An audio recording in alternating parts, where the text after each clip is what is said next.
জানেন কি গৌতম বুদ্ধের মৃত্যু কিভাবে হয়েছিল? একবার গৌতম বুদ্ধ সহ তার সকল শিষ্যদের আমন্ত্রণ করা হয় এবং রাজা মেষবান তাদের খাবারে বিষ মিশিয়ে দেন।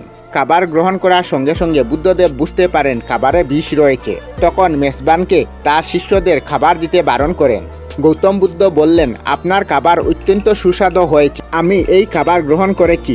তবুও শিষ্যরা যদি এই খাবার গ্রহণ করে তবে হয়তো তারা কেউ বাঁচবে না। এই কারণে দয়া করে এই খাবার কাউকে দিও না। বিষাক্ত খাবার শরীরে যাওয়ার পর গৌতম বুদ্ধ অসুস্থ হয়ে পড়েন এবং মাটিতে শুয়ে পড়েন।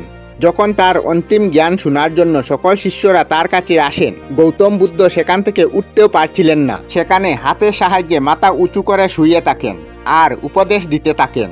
গৌতম বুদ্ধের এই মুদ্রাকে মহাপুরী মুদ্রা নামে জানা যায়। গৌতম বুদ্ধ তার অন্তিম উপদেশ দিয়েছিলেন, অপদীপ ভব, অর্থাৎ নিজের দীপক নিজেই তৈরি করতে হয়, কেননা মনুষ্যকে তার নিজের উদ্ধার স্বয়ং করা উচিত। যার পর বুদ্ধদেব পরম শক্তিতে বিলীন হয়ে যান। নমো বুদ্ধায় নমঃ।